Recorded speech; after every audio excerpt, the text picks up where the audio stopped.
The 1970s were a challenging decade for the American auto industry. Faced with new government regulations, an oil crisis, and increasing competition from foreign imports, manufacturers often struggled to balance innovation with practicality. While some designs from the era became iconic, others missed the mark entirely. Here we highlight 10 of the worst American car bodies of the 1970s, vehicles that suffered from awkward proportions, impractical features, or simply uninspired aesthetics. Dear viewer, don't forget to subscribe to the channel. Thanks for your support. Number 10, 1974 Ford Mustang II. In the midst of the 1970s energy crisis, Ford's decision to downsize its iconic Mustang was logical on paper. However, in execution, the Mustang II abandoned much of what had made its predecessors legendary. Its awkward proportions, uninspired lines, and overall resemblance to a bloated Pinto left enthusiasts questioning Ford's direction. To understand the Mustang II, we need to revisit the early 1970s. The original Ford Mustang debuted in 1964 to overwhelming success, defining the pony car segment with its sporty yet affordable appeal. By the early 1970s, however, the Mustang had grown in size and weight, straying from its roots as a nimble, sporty car. Compounding the problem, the oil embargo of 1973 caused fuel prices to skyrocket, forcing automakers to rethink their strategies. Ford responded by radically downsizing the Mustang, attempting to make it more economical and align it with changing consumer demands. Enter the 1974 Mustang II, a car that prioritized practicality but left much of its soul behind. The Mustang II's most glaring flaw was its proportions. By shrinking the Mustang to fit a smaller, more fuel-efficient platform, Ford inadvertently robbed it of the aggressive stance and sleek lines that had defined the original. The car's narrow stance made it look underwhelming and timid, a stark contrast to the muscular presence of earlier Mustangs. The shortened wheelbase and high beltline further exacerbated its awkward appearance, making it look stubby and unbalanced. One of the most damning criticisms of the Mustang II was its similarity to the Ford Pinto, a car infamous for its own design issues and safety scandals. Sharing the Pinto's platform, the Mustang II inherited its utilitarian and uninspired design cues. This resemblance was particularly noticeable in the front fascia and overall body shape. For a car meant to carry the Mustang legacy, these similarities were seen as an unforgivable downgrade. Enthusiasts couldn't help but feel that Ford had betrayed the Mustang's heritage. While earlier Mustangs featured sweeping lines and dynamic styling, the Mustang II was boxy and dull. The designers seemed to prioritize cost-cutting and practicality over flair, resulting in a car that lacked visual excitement. Its flat surfaces and simplistic details made it indistinguishable from many other compact cars of the era. This was a stark departure from the Mustang's original mission as a stylish, aspirational vehicle. The Mustang II initially sold well, thanks in large part to the energy crisis and its smaller size. Consumers appreciated its fuel efficiency and practicality, and Ford marketed it aggressively. However, as time went on, the Mustang II's reputation suffered. Critics lambasted its bland design, lackluster performance, and departure from the sporty spirit of earlier models.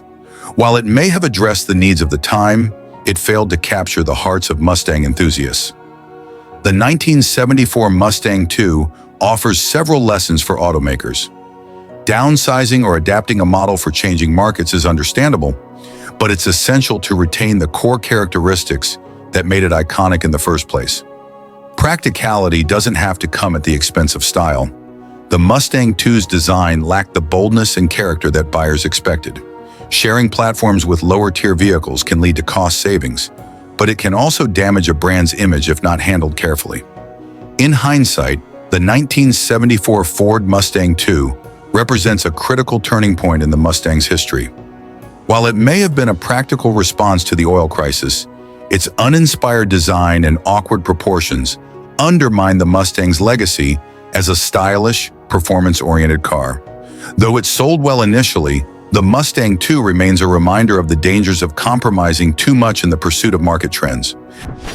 Number 9, 1970 Chevrolet Malibu Wagon. a car that represents the functional but unrefined side of muscle car era design. While the Chevelle lineup, particularly the coupe, is remembered fondly as a high point in American muscle car history, the wagon variant is often overlooked, and not without reason. With its boxy rear end, awkward proportions, and a lack of the sleekness that defined the rest of the lineup, the Malibu wagon stands as an example of how function can sometimes overwhelm form. Historical context. In 1970, Chevrolet was riding high on the success of the Chevelle lineup, with its coupe and sedan models leading the charge in both style and performance. However, as family vehicles grew in demand, the station wagon segment became a critical market for automakers. Chevrolet sought to expand the Chevelle's appeal by introducing the Malibu wagon, aimed at families needing practicality without sacrificing the image of owning a midsize Chevrolet. Unfortunately, the design of the Malibu wagon failed to live up to the standards set by its coupe and sedan siblings. Boxy rear end. The most glaring issue with the Malibu wagon was its boxy rear end. While station wagons are inherently more angular to accommodate cargo space, Chevrolet's execution lacked finesse. The rear section of the wagon appeared tacked on rather than integrated into the overall design. The abrupt transition from the flowing lines of the front end to the blocky utilitarian rear gave the car an unbalanced look. Awkward proportions. The Malibu wagon's proportions were another significant problem. The long roofline and upright tailgate created a sense of bulk that clashed with the otherwise sporty and dynamic appearance of the Chevelle brand. This mismatch was particularly evident when compared to the sleeker coupe and sedan models. The wagon lacked the graceful, cohesive design language that defined the rest of the Chevelle lineup. 3. Lack of style in a stylish era. The late 1960s and early 1970s were a golden age for automotive design, with manufacturers pushing the boundaries of what cars could look like. The Malibu wagon, however, seemed to ignore these trends, sticking to a purely functional aesthetic. While its utility might have appealed to families, its bland design made it feel like an afterthought. This lack of visual excitement was a missed opportunity for Chevrolet to create a wagon that combined practicality with the Chevelle's signature style. Market performance. Despite its design shortcomings, the Malibu wagon did find a market among families who valued its practicality. It offered ample cargo space, decent performance with available V8 engines, and the reliability associated with Chevrolet. However, it failed to make a lasting impression. Unlike the coupe and sedan, which became icons of the muscle car era, the wagon faded into obscurity. For many buyers, it was simply a tool, lacking the emotional appeal that defined the rest of the Chevelle lineup. Lessons in automotive design. The 1970 Chevrolet Chevelle Malibu wagon provides valuable lessons for automakers. Integration is key. Adding a wagon variant to a lineup requires careful design integration. The rear end must complement the front and maintain the overall aesthetic of the vehicle. Function and form can coexist. Practicality doesn't have to come at the expense of style. Other wagons of the era, like the Oldsmobile Vista Cruiser, demonstrated that it was possible to combine utility with bold design. When designing variants, it's essential to uphold the design language that defines a model line. The Malibu wagon's boxy rear end and awkward proportions detracted from the sleek, sporty image of the Chevelle brand. The 1970 Chevrolet Chevelle Malibu wagon serves as a reminder that even iconic nameplates can falter when functionality takes precedence over form. While it met the practical needs of its time, its uninspired design and awkward proportions prevented it from achieving the same legendary status as its coupe and sedan counterparts.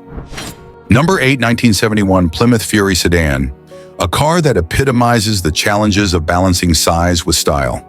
While Plymouth was known for delivering solid and reliable full-size sedans, the Fury's 1971 iteration fell victim to the era's obsession with size and failed to adapt to evolving design trends. The result? A car that looked excessively bulky and devoid of character, standing in stark contrast to the sleeker, more refined aesthetics embraced by many of its contemporaries. The 1970s marked a period of transformation in the American automotive industry. While the muscle car era was still alive, fuel efficiency and practicality were beginning to influence consumer preferences. At the same time, full-size sedans remained a staple of American roads, prized for their space, comfort, and performance. The Plymouth Fury had historically been a strong competitor in this segment. However, by 1971, Plymouth's design philosophy seemed to rely more on sheer size than thoughtful styling.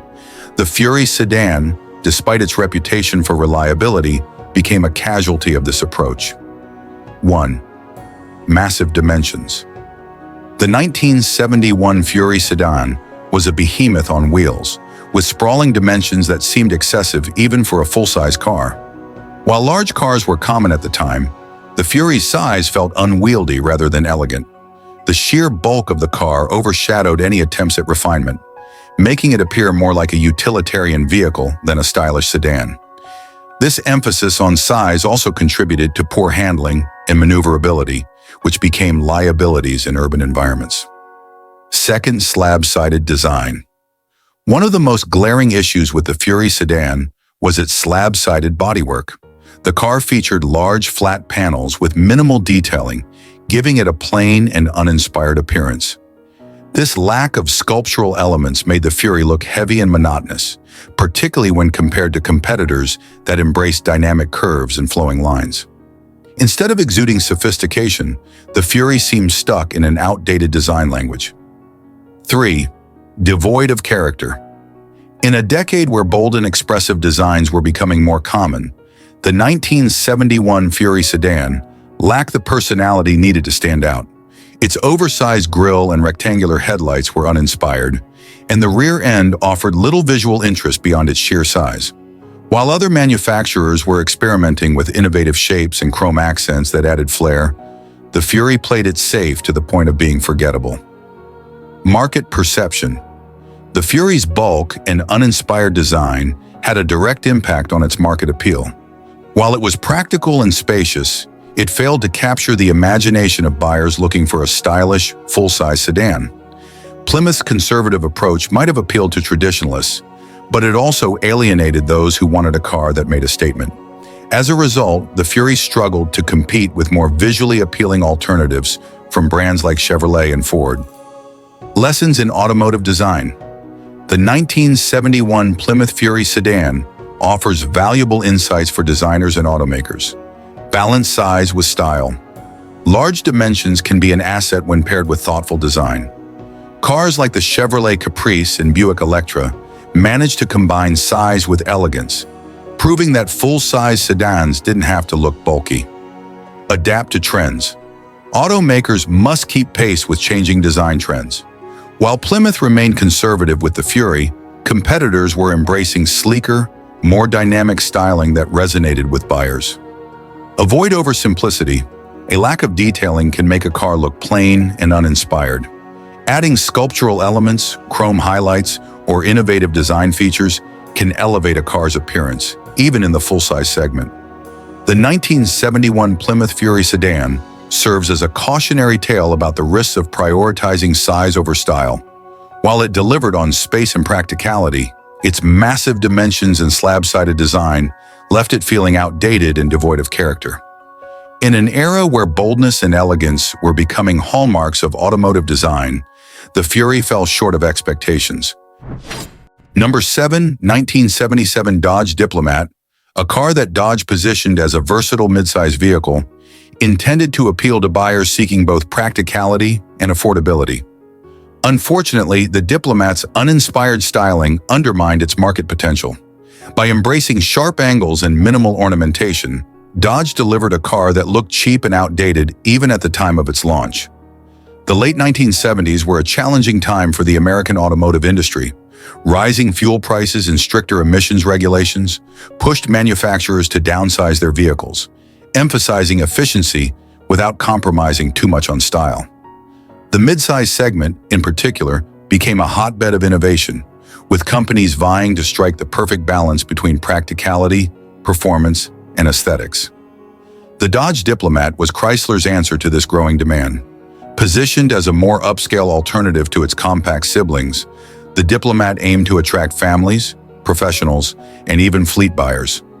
Unfortunately, its design choices failed to generate excitement. Uninspired styling. The Diplomat's styling was utilitarian at best.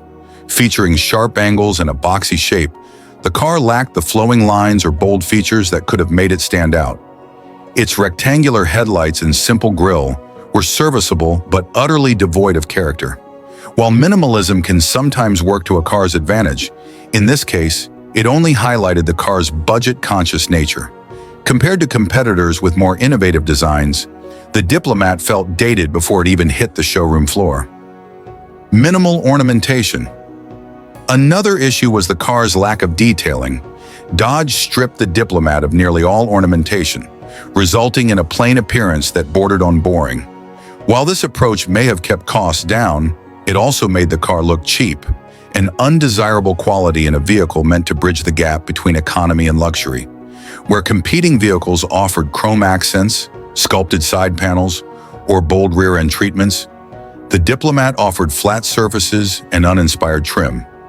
Buyers seeking a car with personality were left unimpressed, outdated at launch.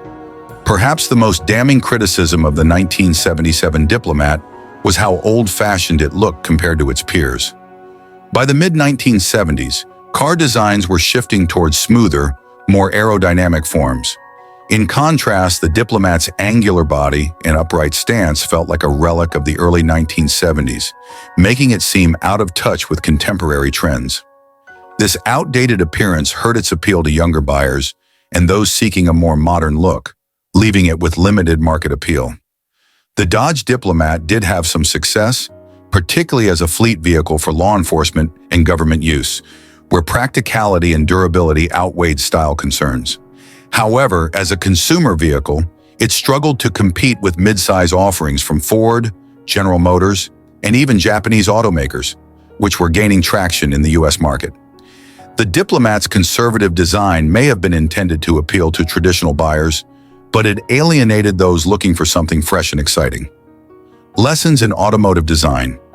The Diplomat's shortcomings provide important lessons for automakers. Balance function and form. Practicality is important, but aesthetics play a crucial role in attracting buyers.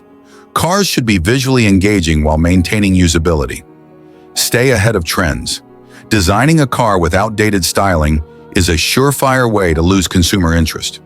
Automakers must anticipate and adapt to changing tastes to remain competitive. Invest in details. Even a simple design can be elevated with thoughtful ornamentation and detailing. These small touches can make the difference between plain and refined. The 1977 Dodge Diplomat is a textbook example of how uninspired design can overshadow a car's practical merits.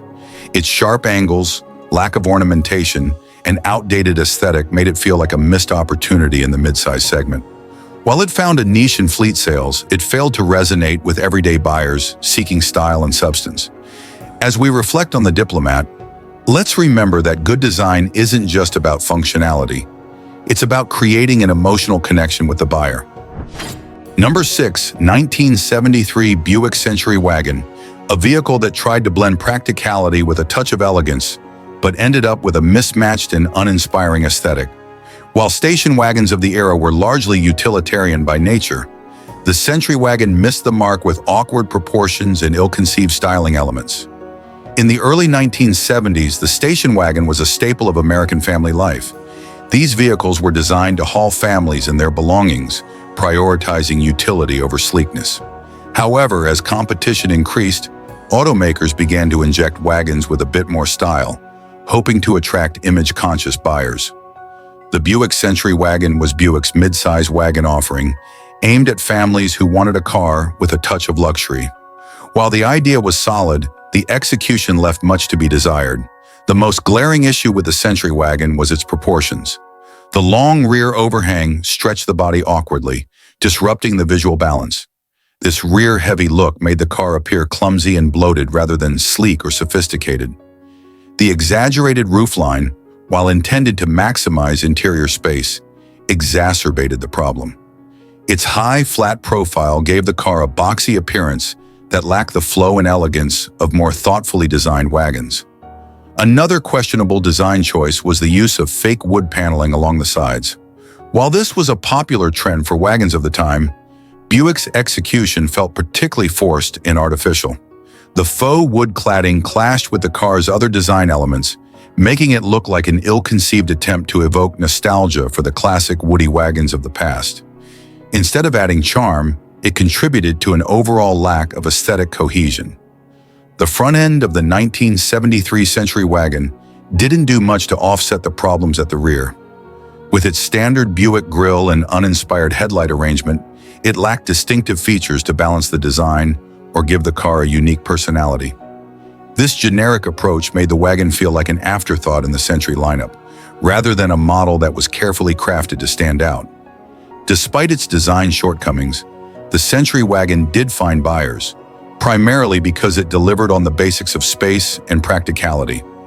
Families appreciated its roomy interior and large cargo area, which were essential qualities for a station wagon. However, in a market where wagons were increasingly competing on style as well as function, the Century wagon fell behind. Rivals like the Ford Country Squire and Chrysler Town & Country offered more cohesive and visually appealing designs, leaving the Century wagon looking dated and uninspired. The Buick Century wagon's design missteps highlight several important lessons for automakers. Balance function with form. Practicality is key for a station wagon, but proportions and styling must also be considered to avoid a clunky appearance. Be thoughtful with trends. While wood paneling was popular, it should enhance a vehicle's design, not detract from it. Blindly following trends can lead to a lack of originality. Design for cohesion. Every element of a car's design, from the roofline to the grille, should work together to create a harmonious look. Disjointed elements lead to an awkward overall appearance. The 1973 Buick Century wagon is a prime example of how good intentions can go awry in automotive design. Its long rear overhang, exaggerated roofline, and ill-conceived wood paneling combined to create a vehicle that was more awkward than elegant. While it delivered on the practical needs of families, it fell short in the style department, failing to keep pace with the evolving expectations of American car buyers. As we reflect on this vehicle, let it serve as a reminder that even utilitarian cars benefit from thoughtful and cohesive design. Number 5, 1978 Lincoln Versailles, a car that has become a case study in how not to approach luxury vehicle design. In an era when luxury car buyers sought distinction and refinement, the Versailles delivered little more than a rebadged Ford Granada with some ill-conceived add-ons. By the late 1970s, the American luxury car market was beginning to shift. Rising fuel prices and economic pressures made buyers more interested in smaller, more efficient luxury cars. Cadillac had introduced the compact Seville in 1975, which was a big success. Lincoln needed a competitor in this new segment and quickly developed the Versailles to fill the gap. Unfortunately, quickly developed turned out to be a recipe for disaster. Instead of creating an entirely new model, Lincoln decided to adapt the existing Ford Granada platform and dress it up with luxury features. The result was a car that felt more like an afterthought than a true luxury offering. At first glance, the Versailles looked like a slightly upscale Granada, which was a far cry from the distinctive and elegant designs buyers expected from Lincoln. The body was boxy and lacked the flowing lines or proportional refinement that defined luxury cars of the time. Its squat profile made it seem more utilitarian than opulent, and there was little about the silhouette that suggested it was a high-end vehicle. One of the most derided features of the Versailles was its trunk lid. Lincoln added a faux continental-style trunk hump in an attempt to evoke the grandeur of its larger sedans. Instead, this detail came across as tacky and out of place on such a small, uninspiring car. Rather than exuding elegance, the trunk hump became a symbol of Lincoln's desperation to differentiate the Versailles from the Granada. Instead of enhancing the design, it only highlighted how forced the luxury pretensions were. The Versailles was loaded with chrome and vinyl trim, which seemed more like an effort to distract from its humble origins than to enhance its appeal. The overuse of shiny accents and padded roof elements gave it a cheap and gaudy appearance. These details clashed with the car's overall design and made it feel more like a luxury parody than a true Lincoln. While the Versailles shared its underpinnings with the Ford Granada, it did come with a few upgrades, such as better suspension tuning and higher quality interior materials. However, these improvements weren't enough to justify its significantly higher price tag. The driving experience was unremarkable, with the same V8 engine options available in much cheaper Ford models. Buyers looking for luxury performance were left unimpressed. The Versailles faced an uphill battle in the marketplace. Competing directly with the Cadillac Seville, which had a distinctive design and strong brand identity, the Versailles came across as a lazy attempt to cash in on the compact luxury trend. Its steep price, nearly $3,000 more than the Granada, left buyers wondering why they should pay such a premium for a car that didn't feel premium. As a result, the Versailles sold poorly and tarnished Lincoln's reputation for sophistication and innovation. The failure of the 1978 Lincoln Versailles offers several important lessons for automakers. Luxury buyers expect a vehicle that feels unique and carefully crafted. Rebadging a mass-market car and adding superficial details undermines the brand's credibility. Charging a luxury price requires delivering a luxury experience. A boxy, uninspired body with tacky trim simply doesn't cut it. Trying to quickly compete in a new market segment without proper planning often leads to missteps. Automakers should prioritize quality and innovation over speed. The 1978 Lincoln Versailles is a reminder that shortcuts in design and engineering rarely pay off, especially in the competitive luxury car market. By failing to deliver the refinement and distinction buyers expected, Lincoln not only alienated potential customers, but also damaged its own reputation. Let the Versailles stand as an example of the importance of thoughtful, authentic design in creating vehicles that truly resonate with their intended audience. Number 4, 1975 Chevrolet Vega Wagon, a car that's often remembered more for its engineering failures than its design. However, even when we isolate the visual elements of this vehicle, the Vega Wagon remains a perfect example of utilitarianism masquerading as automotive design. When Chevrolet introduced the Vega in the early 1970s, it was meant to be GM's answer to the rising popularity of small, economical cars. The idea was to create a lightweight, fuel-efficient vehicle that could compete with imports like the Volkswagen Beetle and the Toyota Corolla. Unfortunately, the Vega quickly became infamous for its mechanical issues, particularly with its aluminum engine block and rust-prone bodywork. But while its engineering flaws grabbed the headlines, the design of the 1975 Vega Wagon deserves its own critique for failing to add any redeeming visual value. One of the most noticeable aspects of the Vega Wagon's design is its flat, utilitarian roofline. While a flat roof can work in some designs, here it gave the car a bland and uninspired profile. The roof lacked any dynamic curves or tapering that could have added visual interest. Instead, it extended straight from the windshield to the tailgate, giving the car an almost box-like appearance. This approach made the vehicle feel more like a scaled-down delivery van than a stylish compact wagon. The Vega Wagon's sides were flat, featureless panels that did nothing to break up the monotony of its design. There were no distinctive creases, sculpted lines, or interesting detailing to catch the eye.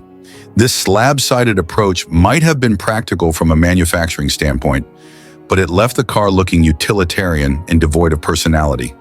It's as though the designers prioritized efficiency and ease of production over creating a car that people would find appealing. The front end of the Vega Wagon was largely shared with the rest of the Vega lineup, featuring a simple grille and rectangular headlights. While not outright offensive, it lacked any distinctiveness to make the wagon stand out in a positive way. At the rear, the design fared no better. The upright tailgate and basic taillights were purely functional, offering no effort to inject creativity or flair. Compared to other compact wagons of the era, such as the Ford Pinto wagon with its optional wood grain trim, the Vega wagon looked unimaginative and forgettable. The 1970s were a time when compact wagons were gaining popularity, especially among young families and budget-conscious buyers. These customers wanted practicality, but didn't want to sacrifice style.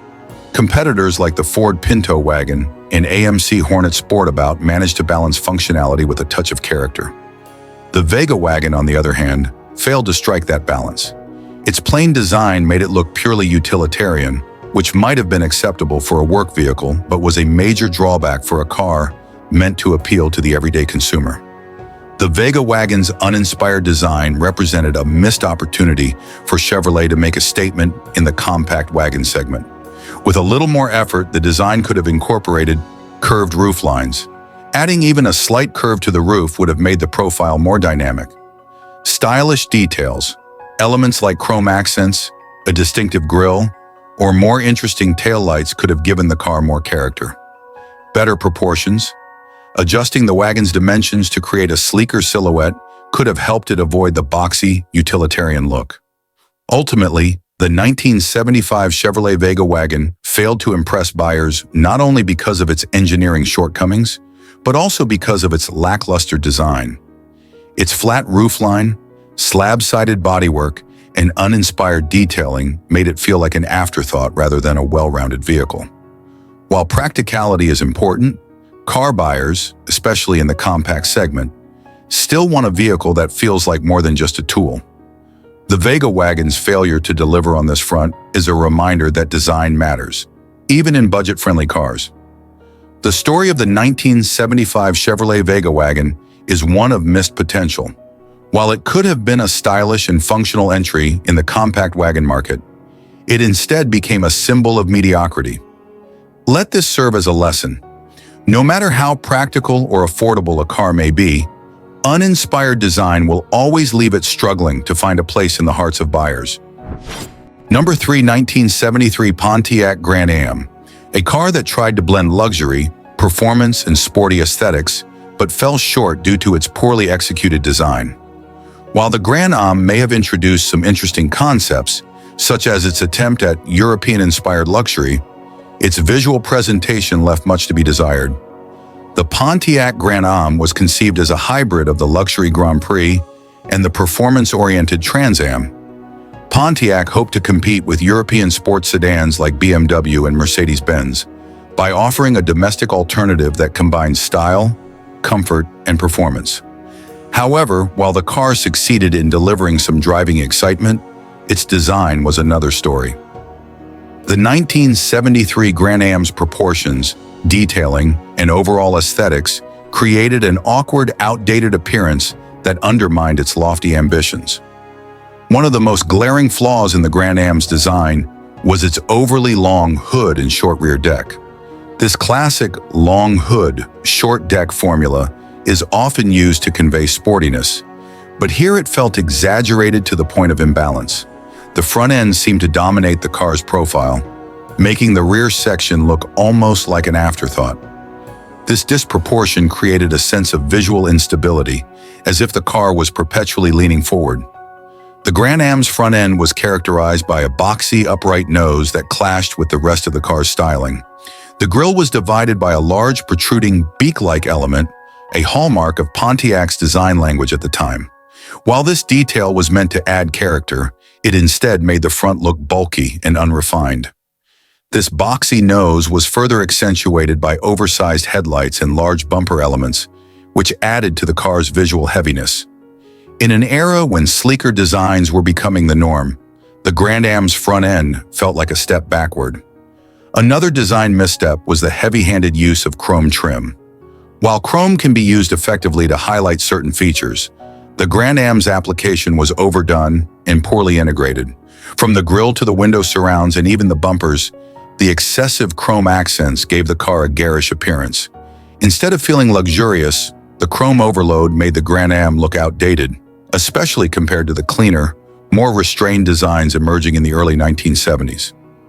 The rear of the Grand Am was as uninspired as its front was awkward. The taillights and rear bumper were generic and lacked any distinguishing features. Combined with the short deck and high stance of the rear section, the back of the car felt disconnected from the rest of the design. The Grand Am was positioned as a sporty yet luxurious midsize car, but its design didn't align with this vision. While competitors like the Chevrolet Monte Carlo and Oldsmobile Cutlass Supreme managed to achieve a cohesive blend of style and performance, the Grand Am looked more like a collection of mismatched ideas. Its attempts to compete with European sedans also fell flat, as those vehicles typically featured clean, understated designs that prioritized proportion and harmony, qualities the Grand Am sorely lacked. The Grand Am's design represented a missed opportunity to make a bold statement in the market.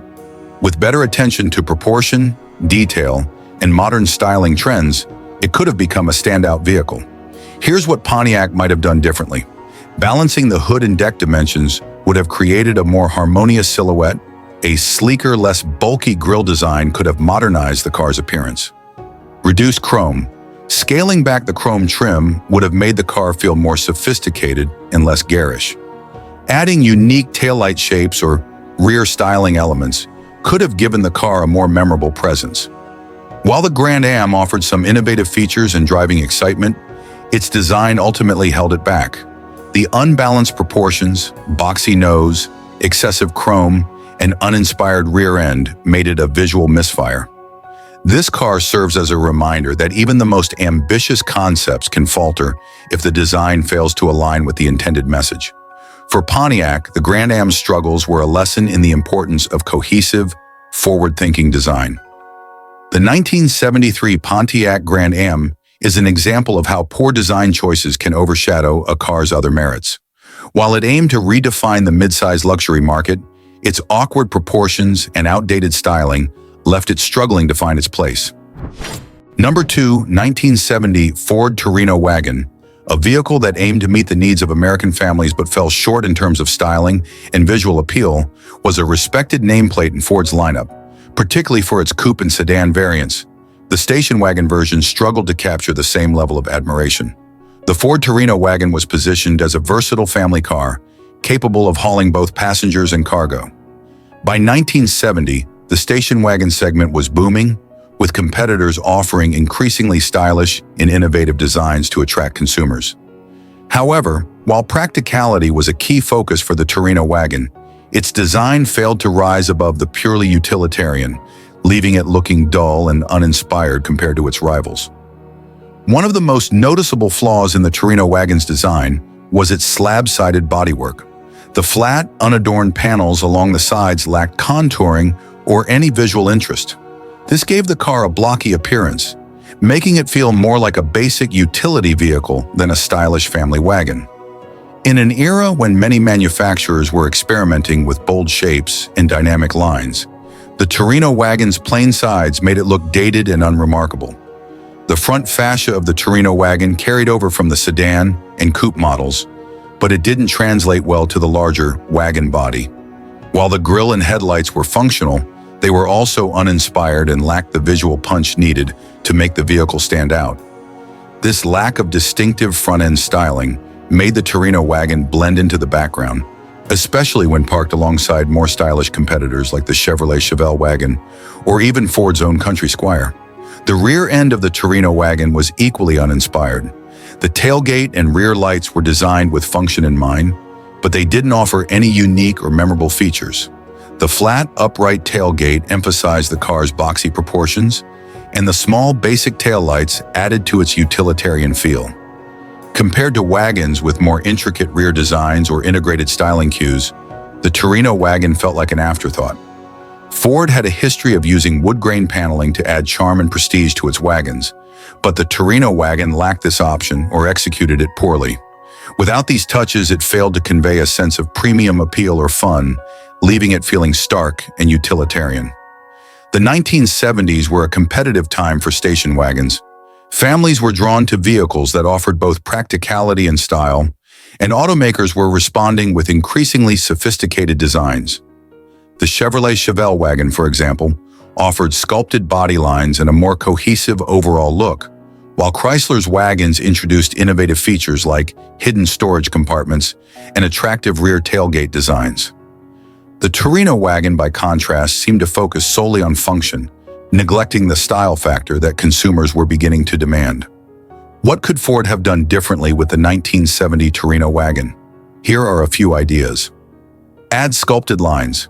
Introducing subtle creases or contours to the side panels could have added depth and visual interest. Refine the front end. A more distinctive grille and headlight treatment would have helped the wagon stand out. Upgrade the rear design. Adding more detailed taillights or a unique tailgate shape could have made the rear more memorable. Enhance the premium appeal. Offering wood grain paneling or higher quality trim options could have elevated the wagon's aesthetic. The 1970 Ford Torino wagon remains an example of how focusing too heavily on practicality can lead to a bland, uninspiring design. While it was undoubtedly functional and served its purpose as a family vehicle, it lacked the visual appeal and personality needed to make it a standout in the market.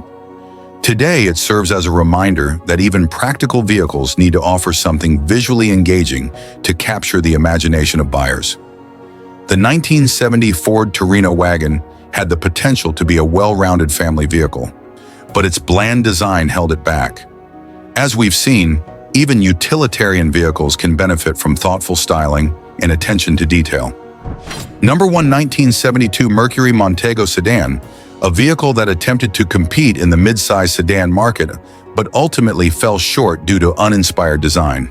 While the Montego Coupe showcased a more dynamic and aggressive styling, the sedan variant lacked the same visual appeal, leaving it as one of the more forgettable cars of its era. The Mercury Montego was introduced as a mid-size offering, positioned between the Ford Torino and Mercury's larger full-size sedans. It was marketed as a practical, family-friendly car with a touch of sophistication.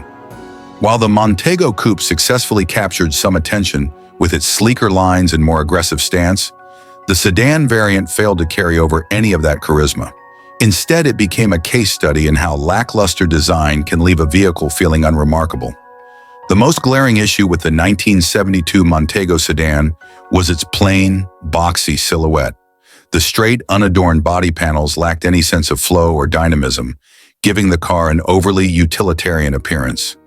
The slab-sided design felt dated even at its launch, particularly in an era when competitors were introducing more sculpted and expressive shapes.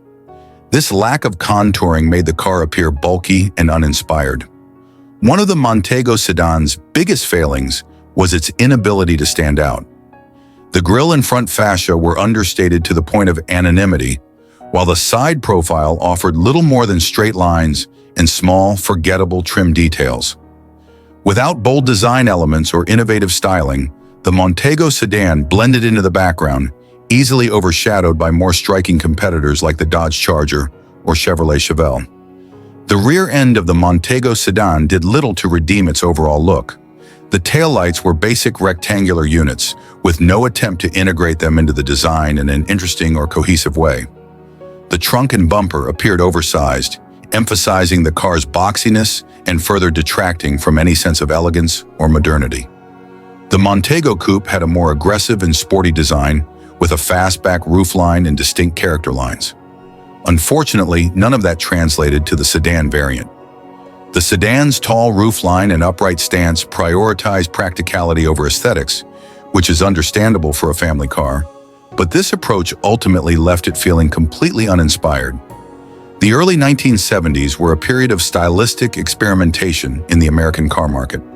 Manufacturers were increasingly blending bold lines and aggressive stances into their mid-size and full-size sedans to make them stand out.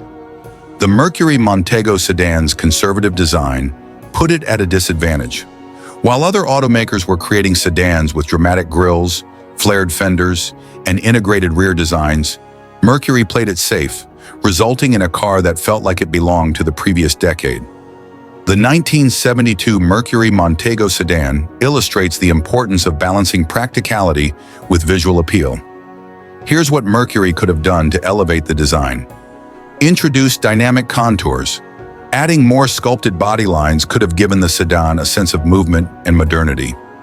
Enhance the front fascia. A more distinctive grille and headlight treatment would have given the car a stronger identity. Refine the rear end. Integrating the taillights and bumper into a cohesive design could have improved the overall flow of the car. Borrow from the coupe. Incorporating some of the coupe's aggressive styling cues, like sharper angles or a lower roofline, would have helped the sedan feel less utilitarian. The 1972 Mercury Montego sedan remains a textbook example of a car that played it too safe. While functional and reliable, its bland design left it overshadowed by more daring and innovative competitors. Today, it serves as a reminder that even practical, family-oriented vehicles can benefit from bold and thoughtful styling to create a more lasting impression. The 1972 Mercury Montego sedan wasn't a bad car mechanically, but its uninspired design ultimately made it forgettable.